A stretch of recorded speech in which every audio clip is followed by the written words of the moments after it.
What's up, you guys? Today we are out here in Hemet, California at one of our mobile home flips, and I want to go over today the 6 most important numbers you need to know before you flip. All right, here we go.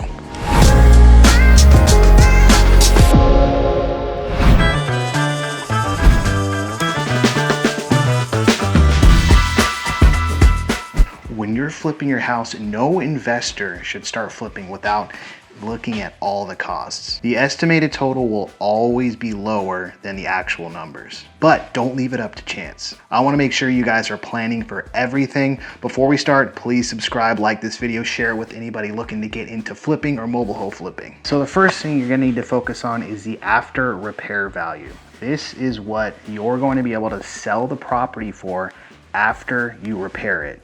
So you want to get about 3 comparables. You're going to look at a map of the area either on Zillow or Redfin, and you're going to look up for recently sold properties. Then you're going to click on each one of those and see, have they been flipped? Have they been rehabbed? That's going to be your best bet for knowing what you're going to be able to sell it for after you've done all the amazing work that you're about to do. Next, you're going to want to figure out your repair costs. So as you go through the property and you start looking at all the different things that you're going to need to fix, you're going to tally it all up and create what's called a scope of work.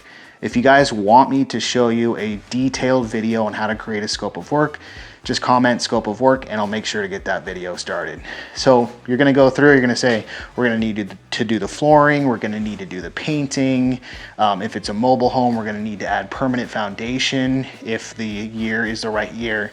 Every single little thing, the AC, the roof, we're going to need to replace the doors. You put that all on one sheet and then you get a bid from a contractor on how much it's going to cost for each thing. Once you have a few bids, then you'll get a reasonable idea of how much the repairs are going to cost. This is going to be very important.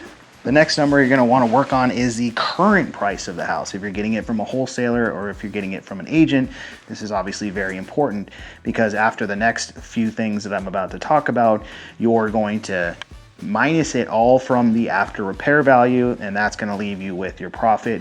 If the margin is there, then go ahead and move forward. Next, you're going to want to factor in your closing costs. Now, a lot of people forget this. They just go after repair value minus repairs, that's my profit. No, there's going to be closing costs that you're going to incur when you buy the property and then also when you sell the property. So what we do is we take the after repair value and we multiply it by 0.93, sometimes 0.92, and then from there you can minus your renovation costs and then you can minus your purchase price. But there's one other thing that's very important, do not forget. Don't forget your holding costs. So that's going to be your utilities. That's going to be your, your space rent if you're flipping in a mobile home park. All the little things, your insurance, all that's going to add up, and you'd be surprised. It could come out to a few extra $1,000 all the way up to $8,000, depending on how long the flip takes. So the longer the flip, the more the holding costs. That starts eating away at all your profit. And you can see why it's so important for you to get in and get out of each of your flips. And last but not least, you have your financing costs. So we oftentimes use private money and we use hard money.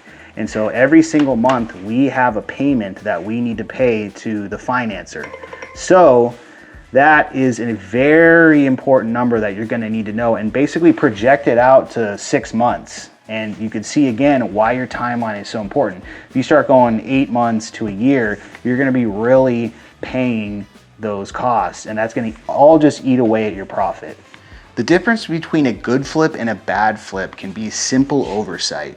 Consult with other real estate investors to double check your numbers. If you guys want to send it to us, just as another pair of eyes to check out your numbers, please do before you jump into anything that can get you into a sticky situation. Reach out to me, I'd be happy to help you guys with anything. If you like flipping videos, check out this one right here, and I'll see you guys on the next one. Bye.